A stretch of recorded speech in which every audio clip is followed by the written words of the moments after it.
Muito bem, boa noite. Bom te ver aqui. Sei que o Paulinho já deu as boas-vindas, mas receba de mim também. É muito bom te ver aqui. Caso seja a sua primeira vez, por favor, se sinta muito bem-vindo. Nosso papel aqui, nossa missão é te receber da melhor forma possível. A gente quer te conhecer, nos deu o privilégio de saber a sua história, para que você também saiba a nossa, tá bom? Deixa eu começar do jeito que eu nunca começo. No mundo todo havia apenas uma língua, um modo de falar. Saindo os homens do Oriente, encontraram uma planície em Sinear e ali se fixaram. Disseram uns aos outros: vamos fazer tijolos e queimá-los bem. Usavam tijolos em lugar de pedras e piche em vez de argamassa. Depois disseram: vamos construir uma cidade com uma torre, uma cidade que tem uma torre, que alcance os céus. Assim nosso nome será famoso e não seremos espalhados pela face da terra. O Senhor, Deus, desceu para ver a cidade e a torre que os homens estavam construindo e disse: o Senhor, eles são um só povo e falam uma só língua. E começaram a construir isso. Em breve, nada poderá impedir o que planejavam fazer. Venham, desçamos e confundamos a língua que falam, para que não mais entendam uns aos outros. Assim o Senhor dispersou dali por toda a terra e pararam de construir a cidade. Por isso foi chamada Babel, porque ali o Senhor confundiu a língua de todo mundo, e dali o Senhor os espalhou por toda a terra. Muito bem, essa história, a de Jonas, a história de um peixe que engole um homem, talvez sejam os grandes elefantes na sala da Bíblia. Me permita ser completamente honesto, essa é uma história estranha. Tá bom? O que vem antes dessa história, é uma lista infindável e quase infinita de nomes. O que vem depois dela é mais uma lista infindável e quase infinita de nomes também. Que termina em Abraão. Uma coisa parece relevante, a segunda lista parece sem sentido. Tem um pessoal que fala a mesma língua, eles tomam uma decisão, eles querem construir uma cidade, não só uma torre. 1, para ter reconhecimento. 2, para concentrar as pessoas mais ou menos por ali. Certo? Esqueci de alguma coisa? Muito bem, boa sorte para quem for explicar essa história. Eu, como qualquer pessoa sincera, seja a primeira vez em uma igreja, ou um cristão que há muito tempo está em uma, mas também é sincero, eu dou uma travada em histórias assim. Então, o que eu quero propor essa noite para a gente, nessa nossa conversa, é um jeito que ajude a entender textos e histórias difíceis. Eu quero testar com vocês, se funcionar e a gente entender que é bom ou que é razoável.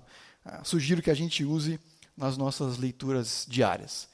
O meu método revolucionário consiste em 3 perguntas. O que está acontecendo?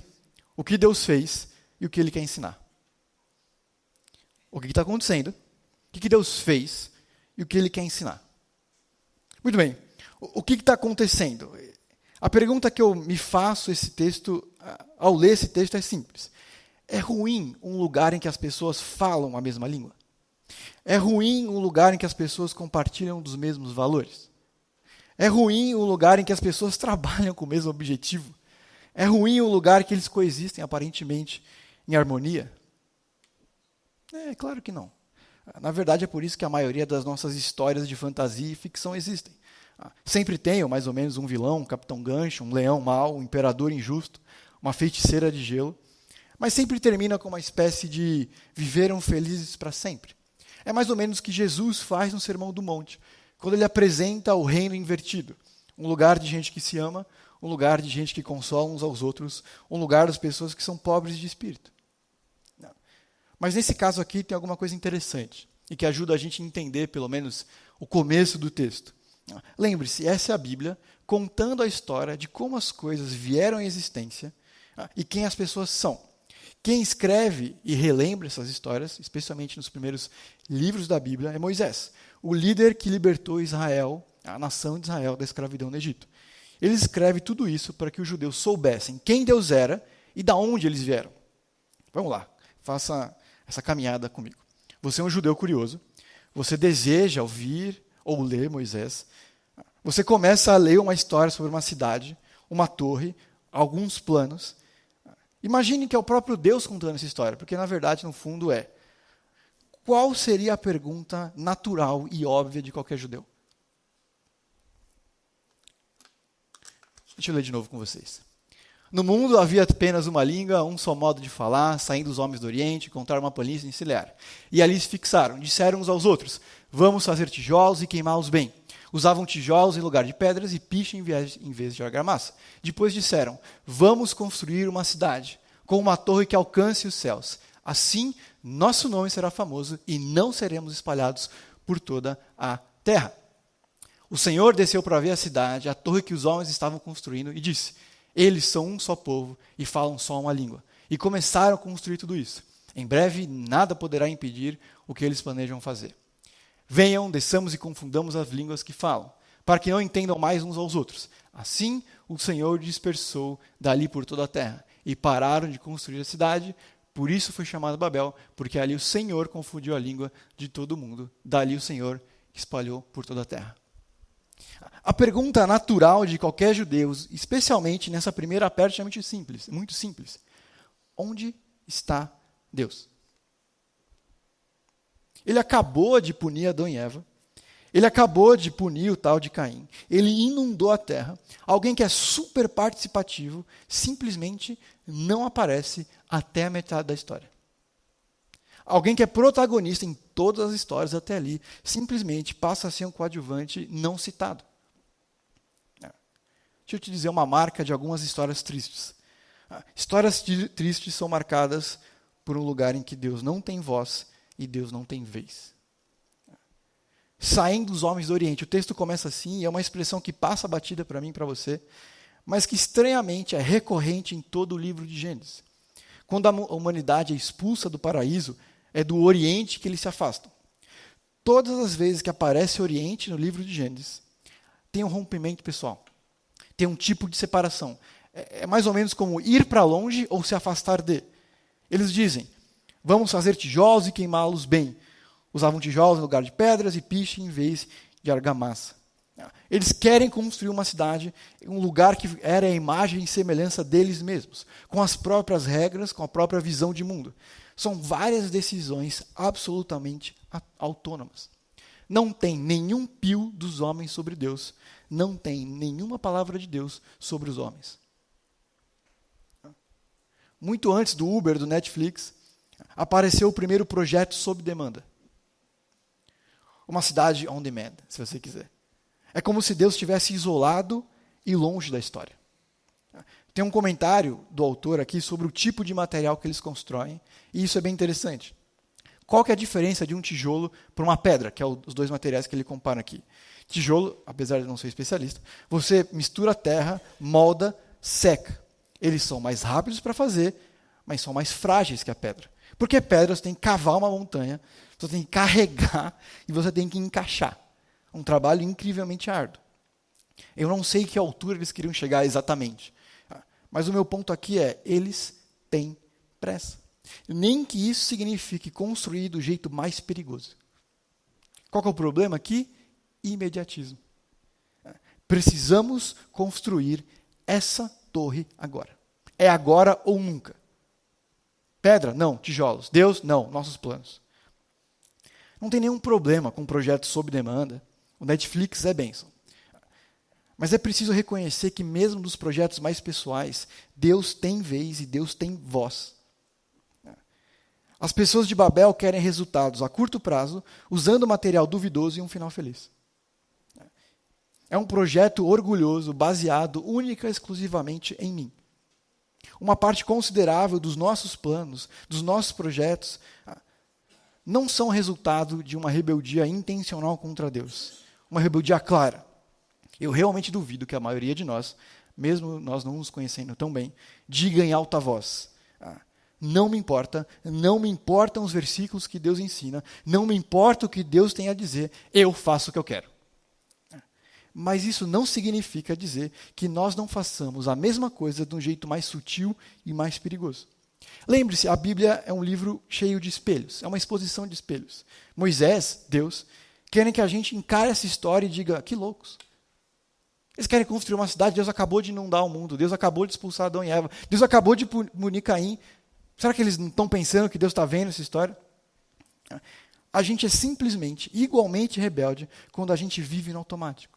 Não numa rebeldia aberta, mas em uma indiferença silenciosa.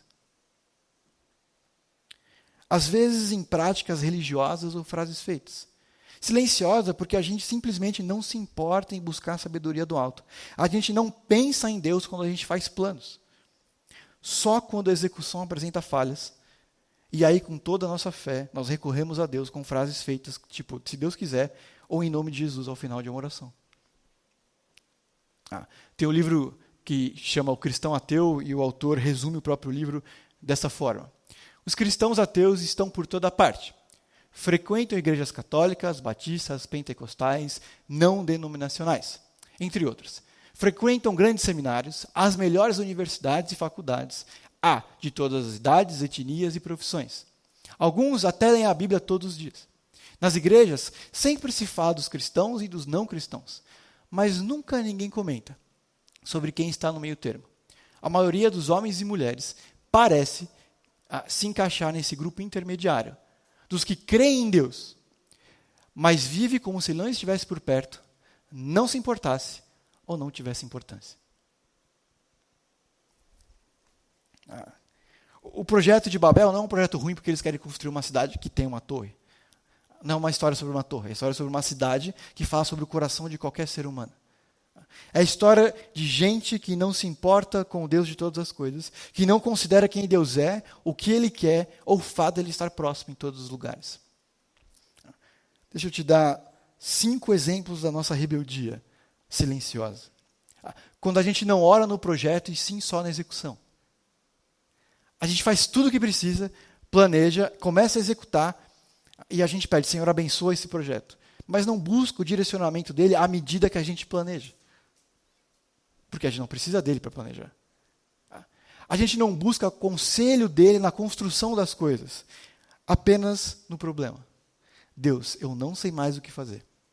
Mas quando eu entendia que dependia de mim, eu não falei com ele. Quando eu separo a esfera secular da esfera espiritual. Isso aqui parece muito religioso e muito espiritual, quando eu digo, essas coisas são de Deus e essas coisas são do mundo. Mas no fundo, o que eu estou dizendo aqui, Deus manda aqui e todo o resto manda aqui. Quando a gente tem Deus como um facilitador e não como um soberano. É sutil, mas é importante. Quando eu peço, Senhor, faz com que, é diferente de que, Senhor, me ajuda a. De um jeito, eu digo para Deus o que Ele deve fazer, que eu entendo o que é melhor e que Ele deveria fazer. Do outro, eu entendo que é o lugar dEle dizer como eu devo fazer. Que Ele deve me corrigir. E que se for da vontade dEle, Ele acaba com o meu projeto. É diferente entender Deus como aquele que carimba e dá a bênção que eu espero, daquele soberano Senhor que eu me sujeito e entrego os meus planos. Quando Deus é alguém que eu confio para resolver os meus problemas, e não alguém que eu construo com, eu revelo qual é o lugar dele e qual é o meu lugar na minha vida. Nessa triste história de Babel, tem também uma insubmissão completamente deliberada. O versículo, a história começa dizendo, não seremos espalhados pela face da terra. E a pergunta é, eles deveriam ser espalhados? Alguns capítulos antes, em Gênesis 1, 28, vocês precisam se espalhar. Gênesis 1, 9, assim, logo depois da história da semana passada de Noé, Deus diz assim, eu quero que vocês se espalhem, povoem e ocupem a terra. Não existem tantas regras para eles assim. Não existem tantos princípios escritos ainda. Sabe o que eles queriam ali? Autonomia absoluta. O projeto de Babel é um projeto autônomo. Próprio, auto, nomos, lei. Eles querem, desejam e constroem as próprias regras. Eles são o próprio significado e régua do certo e errado. Igual Adão e Eva. A Torre de Babel é isso. É a humanidade resistindo a Deus. A cidade de Babel é isso.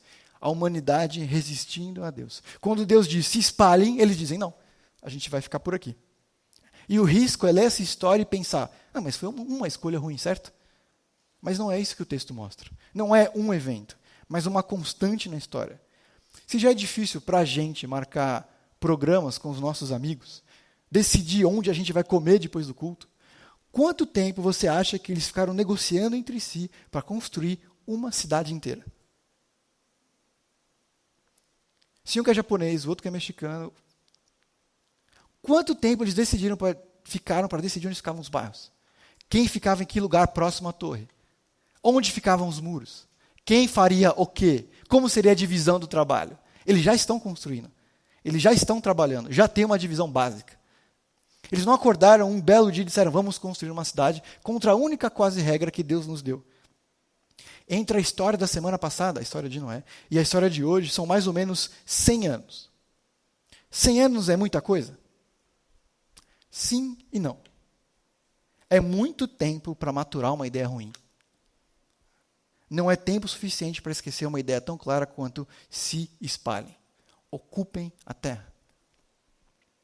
São os descendentes de quem sobreviveu a uma sociedade caótica que levanta a cidade de Babel. As pessoas não tiveram essa ideia de repente. Ninguém acordou pensando, hoje nós vamos nos rebelar contra a única ordem que Deus deu. São 100 anos em que pais não ensinaram os filhos, amigos não se corrigiram e líderes locais fizeram pouco caso. Ninguém se perguntava qual era o caminho, qual era a vontade de Deus. O caos, as más decisões, nem sempre são acidentes. Às vezes sim, é verdade. Mas muitos dos nossos problemas são resultados de alguns anos de negligência, alguns descuidos que resultam em um grande desastre. Amir Klink, que você provavelmente já ouviu falar, um navegador, alguém que viaja o mundo com o seu barco, diz assim, o grande inimigo das grandes expedições é prestar atenção apenas nas grandes ondas. O que faz com que o navegador, vez ou outra, se desvie da rota ou provoca avaria no barco, são as pequenas ondas, que batendo no casco bem devagar, vão destruindo. Poucas dívidas começam na casa dos 1000, poucas dívidas começam na casa dos milhares ou na casa dos milhões. Começam com a gente não saber administrar alguns poucos reais. Começa com um olhar materialista sobre as coisas. Nenhum relacionamento se rompe porque alguém acordou de mau humor um dia só, mas porque algumas semanas, anos a fio faltou honestidade. Calma, sabedoria, Deus. Nossos corpos, rins, pulmões, coração, juntas, não param de funcionar, têm ataques e exigem cuidados médicos extremos porque um dia acordaram de mau humor. É porque anos a fio a gente não se importa com eles. Porque a gente come muito sem cuidado e com pouco exercício. A gente não vive com tempo ou sem tempo para as coisas porque a gente simplesmente não tem tempo. É porque a gente não leva a sério os princípios que a Bíblia nos traz sobre também a administração do tempo. A gente quase nunca sabe o versículo a ser considerado, a gente quase nunca sabe a vontade de Deus para cada situação, porque mesmo tendo uma Bíblia, mesmo tendo igreja, mesmo tendo amigos, a gente gasta pouco ou nenhum tempo com essas coisas. Pouco ou nenhum tempo com a leitura diária, intencional e pessoal com a Bíblia, ou com Deus. Paulo, apóstolo, no Novo Testamento, chama esse processo de consciência cauterizada. Da mesma forma que uma pele de animal é marcada, e daí ali já não tem a sensibilidade, e torna insensível, para os seres humanos, a consciência cauterizada é resultado da nossa rebeldia, de não levar Deus a sério, de não considerar os seus mandamentos, de fugir das suas verdades, sem lembrar, sem confessar. Eventualmente, as nossas falhas, os nossos erros, os nossos pecados adormecem o senso moral e tornam a gente insensível aos avisos constantes de Deus e sua palavra. Cuidado com as pequenas ondas. Cuidado com um mês negativo por falta de controle. Cuidado com alguns problemas pessoais mal resolvidos. Cuidado com os dias sem descanso. Cuidado com os meses sem atividade física. Cuidado com os meses das semanas sem culto. Cuidado com os dias sem leitura da Bíblia. São 100 anos. 100 anos em que Deus não teve vez, em que Deus não teve voz. Mas que são feitos de vários dias, semanas e meses. Eles disseram, vamos construir uma cidade com uma torre que alcance os céus. Assim, nosso nome será famoso e nós não seremos espalhados pela face da terra. Eles não querem que Deus seja grande. Eles não querem se dispersar. E Deus sempre foi claro, que mais gente conhecesse no maior número de lugares possível. O problema dos babilônicos, ou pelo menos do pessoal de Babel, e de muitos cristãos, é que eles só querem construir dentro de 4 paredes. Se reunir com pessoas que eles gostam, que a gente gosta, que concordam em tudo e esquecem do resto do mundo, porque o mundo não pode entrar na igreja. E debaixo desse princípio bíblico mal usado, que as coisas devem ser como sempre foram, não importa se é bíblico ou não, se é preferência pessoal, e por isso igrejas se tornam museus de outras décadas, ao invés de um espaço e um povo pronto para receber outras pessoas de outras gerações com outras preferências. Este será o nosso paraíso. A gente não ora que venha o seu reino. A gente tenta construir o nosso aqui, do nosso jeito, com as nossas preferências, com os nossos desejos, com as nossas pessoas. As nações tentaram isso e falharam. Igrejas tentaram isso e falharam. As seitas tentam e tentaram isso e falharam. Famílias tentam isso e falharam. Porque o mal não está lá fora. O mal está aqui dentro.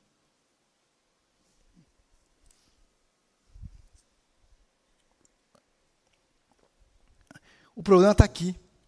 Nós somos maus. Vândalos do bom mundo de Deus. E isso que é o pecado. Fazer mau uso do bom mundo de Deus.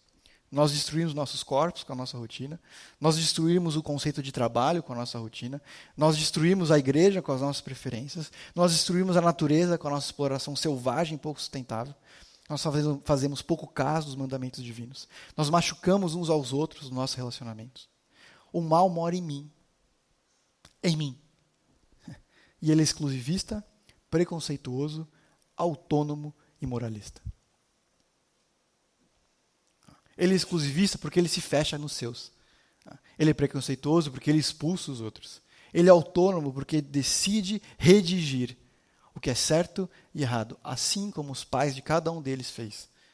Ele é moralista porque ele diz que você deve fazer o que eu faço e não o que Deus espera que eu faça. E a grande pergunta, então, de qualquer judeu, de qualquer leitor da Bíblia é: o que Deus fez? O que Deus vai fazer diante de um projeto autônomo, independente, superficial e exclusivista? Já vou ler isso. Deus interrompe esse projeto. E muitas vezes Deus decepciona pessoas. Assim como ele decepcionou, entristeceu cada pessoa de Babel. Ele interrompe planos. Às vezes a gente faz tudo o que precisa para dar certo. Consegue discutir com as pessoas como construir uma cidade, onde cada um vai ficar, o que cada um vai fazer. E ele acaba com esse projeto. Às vezes a gente faz tudo certo e não dá certo.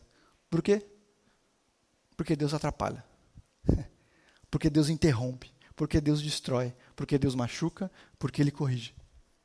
E por que ele faz isso? Porque Ele nos ama. Deus precisa interromper os nossos projetos. Muitos dos nossos planos, que são resultado única e exclusivamente do nosso ego para a nossa glória. E essa é uma pergunta sincera e necessária que a gente se deve fazer constantemente. Por que não deu certo? Às vezes a resposta é Deus. Deus impede algumas coisas por causa do amor que Ele tem por mim e por você. Um colega já disse, se a gente soubesse tudo que Deus sabe, nós nos daríamos tudo aquilo que Ele tem nos dado. Se a gente soubesse tudo que Deus sabe, nós nos daríamos tudo o que Ele nos dá. As bênçãos e as lutas. Deus luta por nós com toda a força de sua mão redentiva. Ele está disposto a nos fazer desconfortáveis e tristes. Ele quer nos trazer para si por meio dos sofrimentos e lamentos. Ele quer nos chacoalhar e abalar. Ele está disposto a nos espremer os nossos sonhos e fazer sair o ar das nossas esperanças. Ele está disposto a deixar que aquilo pelo que ansiamos escape como areia pelos nossos dedos. E Ele faz tudo isso porque somos preciosos a Ele. Somos a menina dos seus olhos. Ele não nos compartilhará com outros. Ele não nos permitirá viver no delírio de que encontraremos em outro lugar aquilo que só podemos encontrar nele. A segurança do povo de Babel, da cidade de Babel, não estava em Deus, nos projetos e nos princípios dele. Estava em poder construir uma cidade que permitisse que eles ficassem concentrados, juntos e construindo o próprio mundo. Eu tenho certeza absoluta que eles estavam frustrados, pensando: Deus, nós tínhamos um grande plano. Ele estava indo muito bem depois de intensas negociações. Nós estávamos progredindo e o Senhor estragou os nossos planos. Às vezes a gente se sente assim. Eu quero casar com essa pessoa, eu quero trabalhar em tal lugar, eu quero participar desse ministério na igreja, eu quero fazer isso, e Deus continua bagunçando os nossos planos. Não é porque é não é porque é espiritualmente ruim que é mal. Esse é o meu ponto. Não é porque tudo caminhava para dar certo e magicamente deu errado que foi um projeto mau que é fruto do mal ter interrompido. Pode ser simplesmente Deus evitando que a gente faça aquilo que a gente não deveria, ou que a gente entregue o nosso coração em outro lugar que não Ele. Em que a gente estivesse depositando confiança lá, que não nele. Por quê? Porque Ele não nos permitirá viver no delírio de que encontraremos em outro lugar aquilo que só podemos encontrar nele. Eu costumo lembrar dos fariseus, dos saduceus, dos líderes religiosos na época de Jesus. Será que eles oravam quando faziam os planos para crucificar Jesus? Será que eles colocavam o coração sinceramente diante de Deus e diziam, Deus, devo eu? E se eles colocavam, e talvez eles até colocassem, eles estavam dispostos a ser corrigidos? Eles lidavam com a possibilidade que Deus diria não? Ou eles estavam mais preocupados em levar a cabo os próprios projetos, os próprios desejos, e queriam que Deus confirmasse cada desejo e plano? Eles tinham Deus como um condutor soberano ou como um facilitador dos próprios desejos? Porque Ele me ama, porque Ele te ama, Ele está tentando nos salvar de nós mesmos, inclusive. Ele não está lutando contra nós como um inimigo, mas como um amigo. Provérbios, um livro no Antigo Testamento, diz que as feridas dos amigos são muito confiáveis. E a gente costuma aplicar isso a uns aos outros, aos nossos irmãos, irmãs, pessoas que nos conhecem e amam a Deus. Mas a gente nunca pensa em Deus. E isso é um problema, porque isso inclui. Às vezes Ele machuca porque é um amigo. Às vezes Ele machuca porque é um bom pai. Às vezes Ele machuca porque nos ama. O que Deus está dizendo é, eu estou pensando em milhares de anos. Eu vou confundir a linguagem dessas pessoas para que elas não possam trabalhar juntas e prejudiquem umas às outras e a si mesmas. A pergunta, então, a nossa terceira pergunta é, o que Ele quer ensinar? O que Ele quer? Por que essa história está na Bíblia? Por que os judeus leram? Por que a gente está lendo hoje, milhares de anos depois? A gente não leu o que vinha antes e depois, mas é uma lista extensa e quase infinita de nomes. Mas se a gente lê com calma, a gente vai perceber duas coisas. Primeiro, eles não são ninguém para a gente, mas são pessoas que tiveram a própria história e que Deus se importa com cada uma delas. Isso significa que essas pessoas são parte de um legado, de uma história que termina em Babel e de uma história que começa em Babel. A gente crê no pensamento que a gente é completamente independente e autônomo. Mas aqueles que vêm depois da gente são grandemente afetados pela minha vida espiritual. Não só pela educação formal ou por causa dos recursos financeiros. Uma das grandes distinções em Provérbios, que eu já citei, entre os sábios e os tolos, entre os insensatos e os sábios, é a capacidade de pensar no amanhã. Os tolos só pensam agora. Pessoas sábias não tomam decisões baseadas em um momento ou sem pensar em outra pessoa ou no futuro. Pessoas sábias pensam nas implicações para a sua rede relacional e para o seu futuro. Jonathan Edwards, um cristão histórico, se levantava todas as manhãs para orar e dizia o seguinte: Deus, por favor, permita que os meus filhos amem você e os meus netos também. As pessoas que vão vir depois de você, que estão com você, centenas, milhares de anos depois, serão afetadas pelas nossas decisões pessoais. Mesmo depois da gente já ter partido da terra. Eles serão abençoados ou amaldiçoados por causa das nossas decisões, sábias ou não. Essa lista extensa de nomes também revela que Deus é um Deus global. Que Deus é um Deus inclusivo. Que não importa a etnia, a língua, a nação. O bom e verdadeiro Deus está disposto a amar e abraçar, perdoar qualquer pessoa que se aproxime dele pela fé. A grande lição deles é simples. Deus transforma mal em bem de novo e de novo. Adão e Eva tiveram outra solução para a ordem de Deus: comer. Caim matou Abel. Gênesis 6, as pessoas eram más o tempo todo, como diz a Bíblia. Tudo começa de novo com Noé. Logo depois de começar, pouco mais de 100 anos depois, o mundo é mau, eles têm um plano. Deus não tem vez, Deus não tem voz. Mas ao invés de começar tudo de novo, Deus decide começar do lado de dentro agora. A história de Babel termina em Abraão. Ele é um Deus de recomeços e aproximação. Ele é um Deus de aproximação, e eu termino com isso. Porque ele mesmo sendo ignorado, mesmo ele sendo esquecido, ele continua a se aproximar das pessoas das mais variadas formas, com todas as pessoas ali. Mesmo sendo ignorado, ofendido, ele se aproxima e oferece um outro recomeço. É uma lição para mim e para você que dizemos várias vezes: mas ele ou ela falhou comigo, que vem até mim.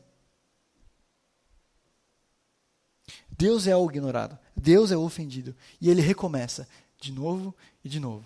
Em Adão, Caim, Noé e agora em Babel. Ele é o esquecido, as pessoas são rebeldes contra ele, e ele não fica na posição de que venham até mim eles que falharam. Ele recomeça de novo e de novo. Isso é consolador para mim e para você. Porque não importa tanto assim o que a gente já fez, se a gente está disposto a se aproximar dele, confessar, se arrepender e recomeçar. Ele é um Deus de recomeço, porque toda vez que ele é rejeitado, o próprio Deus faz alguma coisa ou envia alguém. Como eu disse, a história de Babel termina em Abraão, que aponta para Israel, que eventualmente chega em Moisés, passa pelos profetas, passa pelos juízes, passa pelos reis, passa pelos profetas e finalmente chega em Jesus e a igreja. Toda vez que o povo rejeita, toda vez que o povo ignora, ele envia alguém ou faz alguma coisa. Uma das últimas coisas que Jesus disse foi-me dada toda a autoridade no céu e na terra. Portanto, vão e façam discípulos de todas as nações, batizando-os em nome do Pai, do Filho e do Espírito Santo. Para quê? Ensinando-os a obedecer tudo o que eu lhes ordenei. E eu estarei com vocês para sempre, até o final dos tempos. O que ele diz? Que o povo de Deus deve se espalhar e tornar conhecido quem Deus é e o que Jesus oferece.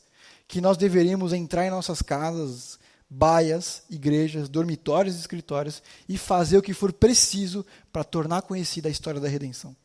Que as últimas palavras de Jesus para nós foram: espalhe, espalhe e espalhe. Não seja Babel.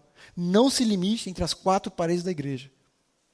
A gente trabalha duro para conseguir as nossas casas, a gente se esforça para construir a nossa igreja, a gente trabalha duro para construir as coisas que a gente ama, mas a gente esquece de convidar outras pessoas para vir e desfrutar das bênçãos que Deus tem nos dado. Por quê? Porque nós estamos fechados com os nossos planos, com os nossos projetos. Porque ao invés de compartilhar as bênçãos, a gente as limita aos nossos favoritos. Nós esquecemos de sair e fazer o nome de Deus conhecido. Esquecemos de incluí-lo em nossos planos. É perfeitamente possível e até provável ter um coração pagão como Babel, embora a minha teologia ou o meu vocabulário sejam cristãos. O que a gente estranha na história de Babel, o que ensina a estranha história de Babel, é que a gente precisa ser humilde com os nossos planos, generosos com as bênçãos e comunicativos sobre o reino de Deus. Deixa eu deixar 2 perguntas para a nossa reflexão. Quais são os planos que eu tenho feito? Eles incluem Deus antes, durante e depois? O que é aquilo que eu durmo pensando, acordo lembrando, conto para as pessoas, sorrio quando eu penso, choro quando eu lembro? Eu tenho feito ou desfrutado do privilégio de ter Deus como meu companheiro, meu guia nesses planos? Eu sou alguém que constrói, divide, constrói, planeja, e aí quando precisa eu falo com Deus. Segunda, não é se, é onde e no que eu tenho me fechado no meu mundinho. Do que eu tenho evitado que as pessoas façam parte? Quais são as coisas que eu não tenho compartilhado? O O que Deus me ensina sobre o reino, sobre a mensagem de Jesus que eu não tenho tido a coragem de compartilhar. Vamos orar.